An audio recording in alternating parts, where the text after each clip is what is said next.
I had been dreaming of owning a mountain lodge for years. The idea of waking up to snow-capped peaks, crisp air, and the cozy warmth of a fireplace was irresistible. After months of searching, I finally found the perfect place, a rustic, charming lodge tucked away in a quiet valley, surrounded by towering pines. I closed the deal in early November, just in time to prepare it for my first holiday season there.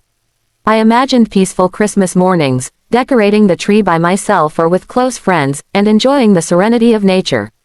What I did not imagine was that my sister would claim it as her own. On the morning of my arrival, the first thing I noticed was the cheerful chaos around the lodge. Carols were playing loudly from a speaker outside, wreaths hung on every door, and twinkling lights were strung along the roofline. I parked my car, slightly amused, thinking maybe a local had gotten into the Christmas spirit early. But as I opened the front door, the scene that greeted me froze me in place. My sister was there, bustling around the living room with a group of her friends. The space was transformed into a full-blown holiday extravaganza. A massive tree dominated the corner, decorated with ornaments, garlands, and even some blinking lights that I hadn't bought. Stockings hung on the fireplace, and every surface was covered in candles, bowls of candy, and festive figurines.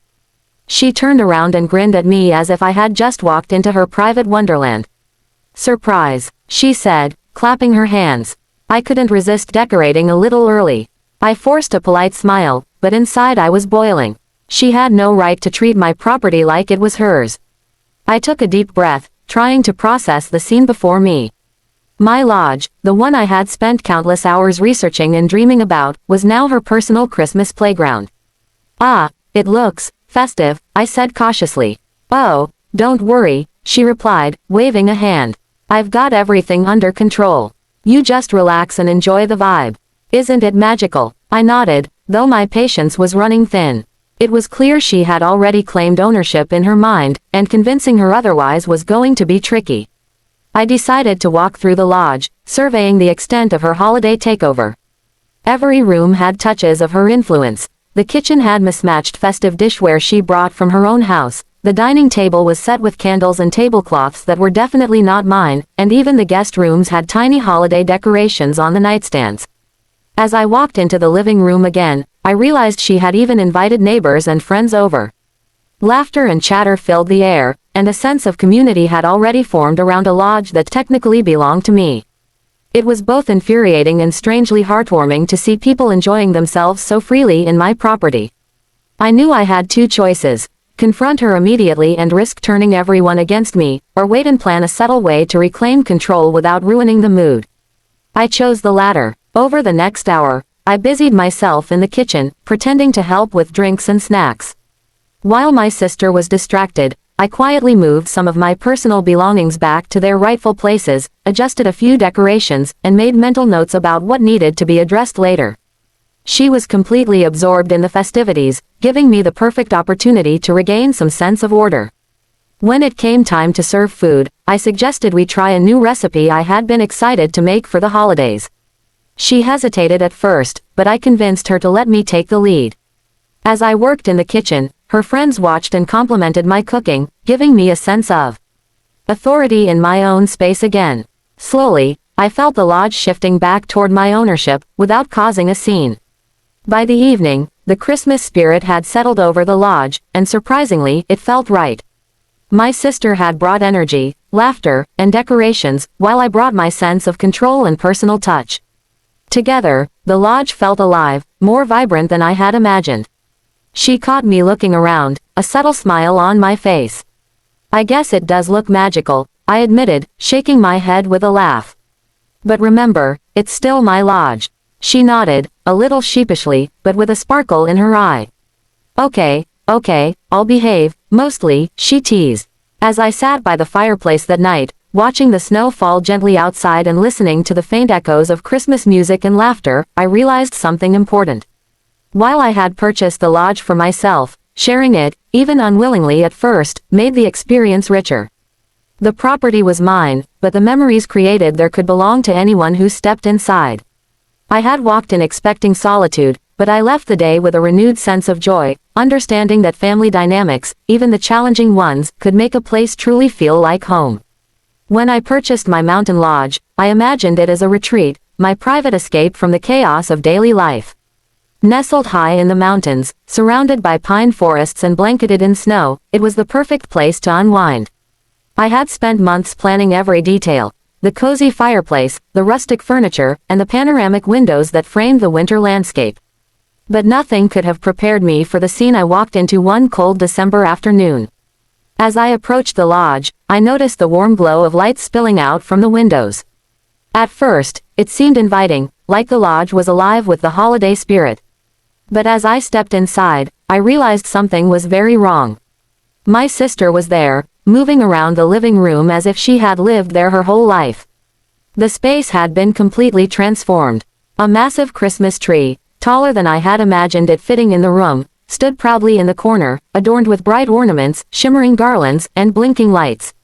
The fireplace mantle was covered in stockings, candles, and little figurines she must have brought herself. Every surface seemed to scream her personal touch. "Wow, look at this place," she exclaimed, catching sight of me. "I thought I'd start decorating a bit early. Isn't it amazing?" I froze. "It's definitely decorated," I replied cautiously, my voice a little tighter than I intended. My mind raced. How had she gotten access? And why was she acting like she owned the place? She waved off my concern with a cheerful laugh and gestured for me to join her. Friends and neighbors, whom I didn't even know were invited, were already milling about, sipping drinks, and chatting as if they were in a familiar home. My lodge, my sanctuary, had been transformed into her personal Christmas party hub without a single word of permission. I took a deep breath, trying to remain calm. Confronting her right away might turn the gathering into a disaster, and I didn't want to ruin the atmosphere. Instead, I walked through the rooms, assessing the extent of her takeover. The kitchen had been stocked with her decorations and snacks, the dining table set elaborately for a feast I had not planned, and even the guest rooms had little holiday touches she must have placed herself.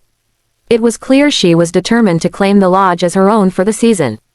I decided I needed a plan, a way to reclaim my space without causing a scene. I joined her and her friends in the living room, making small talk while subtly moving my belongings back to where they belonged. Every time I corrected a detail, I reminded myself to stay patient. She was not going to back down easily, and I had to think strategically. When the time came for refreshments, I suggested baking cookies from a recipe I had been excited to try. She reluctantly agreed, giving me the chance to take control of the kitchen.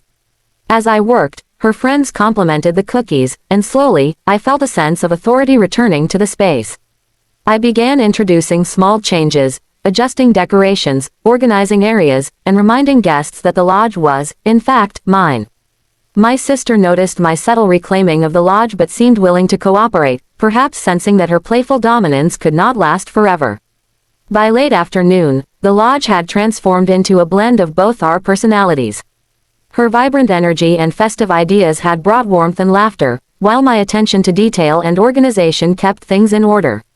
The lodge, once a blank canvas for my own plans, now felt alive in a way I hadn't anticipated.